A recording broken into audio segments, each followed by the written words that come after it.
पर जो basic problems हैं उसके सॉल्यूशन के लिए हम प्रयत्न नहीं करते।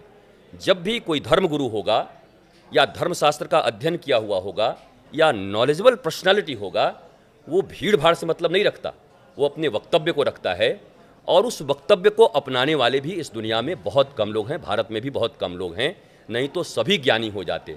तो बहुत उंगलियों पर गिने लोग हैं जो रिसीव कर पाते हैं। लेकिन ये कथाएं चल रही हैं, ये धार्मिक आयोजन चल रहे हैं, इनमें अच्छी ही बातें कही जाती हैं, नशा छोड़ो, ये करो, तो इनसे कुछ लोगों के ऊपर जो प्रभाव पड़ता होगा। लेकिन वो अच्छा बातें आप कह रहे हैं कि बातें अच्छी हो रही हैं। बयान एक बड़ा चर्चा में यति नरसिम्हानंद जी का, जिसको लेकर के माहौल सुलगा हुआ है, कई जिलों में जो है पथराव हो रहा है, दूसरे समाज के लोग सड़कों पर उतरे हुए हैं, ये कौन सा प्रचार प्रसार है? मुझे पहली बात तो ये कहना है कि धर्म एक है, धर्म अलग अलग है नहीं। धर्म की जय हो, मत अलग अलग हैं, बहुत सारे मत हैं, मैं धर्म तो एक ही मानता हूँ। अब किसी भी मत के महापुरुष के विरुद्ध किसी प्रकार की टीका टिप्पणी के मैं विरुद्ध हूँ। हम इसके लिए नहीं आए हैं इस पृथ्वी पर, हम आए हैं कहाँ खूबसूरती है, कहाँ अच्छाई है, उसको पिक करें और अपने आने वाली जनरेशन को दें। कहाँ गड़बड़ियाँ हैं, जो गड़बड़ियाँ थी वो हो चुकी हैं, जिसको आपको नहीं मानना आप मत मानो। आपने एक विवाद देखा होगा बहुत बड़ा, जो ढोल गंवार शूद्र पशु नारी, मैंने कहा आपको पसंद नहीं है आप इसको छोड़ दो, पर प्रातःकाल उठ के रघुनाथा माता पिता गुरु ना वही माथा। हर बच्चे को उठ करके अपने माता पिता को प्रणाम करना चाहिए, ये तो बहुत अच्छी संस्कृति है। जो अडॉप्ट करने लायक है उसको अडॉप्ट करिए, जो आपके लायक नहीं है उसको छोड़ दीजिए। किताबें जलाने का प्रयत्न मत करिए, आपको अपने भीतर में क्या लेना है आप प्रयत्न करिए। किसी दुकान में आपके पसंद का अगर सामान नहीं होगा तो दुकान में आग लगा दोगे? आपके पसंद का नहीं है, दूसरे दुकान चले जाओ और जो पसंद का है उसे उस दुकान से ले लो। वैसे ही धर्मशास्त्र हैं, हो सकता है आपके योग्य उसमें चीज़ें न हो, समझने के योग्य न हो, तो आपके लायक जो है आप उसमें से ले लीजिए। मैं किसी भी प्रकार का इस प्रकार का वक्तव्य जो किसी भी महापुरुष के खिलाफ हो, मैं उसको स्वीकार नहीं करता, और धर्म इसका नाम नहीं है, धर्म अराजकता का नाम नहीं है। क्या मानते हैं आप कि इंसान का जो डर है, या जो पिछले 2-3 साल में कोविड के बाद से जो इंसान के अंदर डर पैदा हुआ है, कुछ धर्माचार्य, कुछ ऐसे लोग जो धर्म की आड़ में कहीं ना कहीं इन सारी चीज़ों को, धर्म के प्रचार प्रसार को बेचने की कोशिश कर रहे हैं?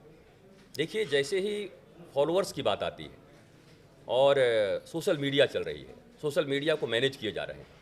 अब मैनेज किए जा रहे हैं तो कैसे मैनेज किया जा रहा है? हम उसमें पैसे लगाते हैं।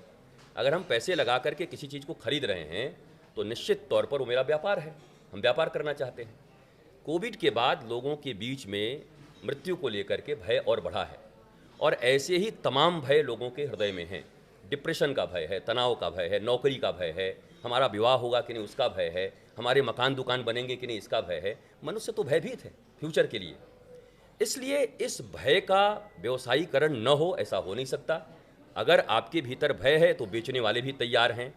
मैं सबके लिए नहीं कहता, परंतु ये जो बहुत भीड़ भाड़ आप देखते हैं, वो किसके लिए भीड़ होती है?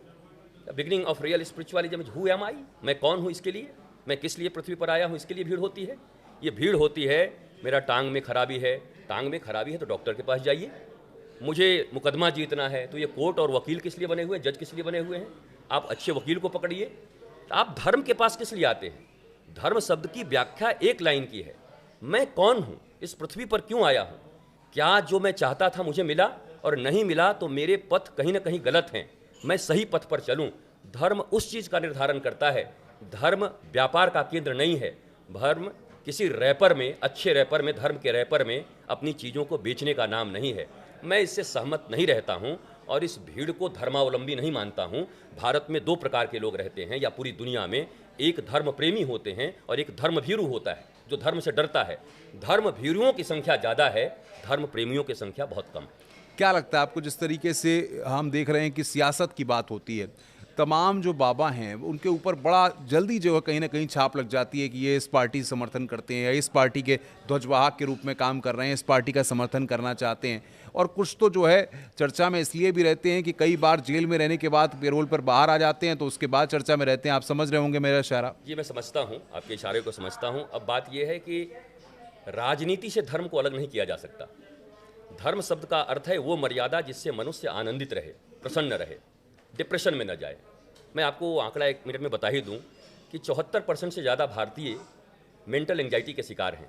88% पूरे विश्व में लोग मेंटल एंजाइटी के शिकार हैं, और विश्व का दादा जो अमेरिका कहा जाता है, वहाँ 90% लोग मेंटल एंजाइटी के शिकार हैं।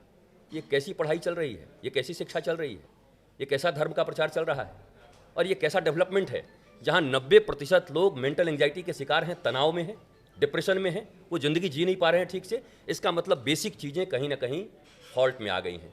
बेसिक चीज़ों को ठीक करना होगा। मैं धर्म के नाम पर हो रहे किसी भी अतिवाद और धर्म के नाम पर हो रहे भय का वितरण, इसका खुला विरोध करता हूँ।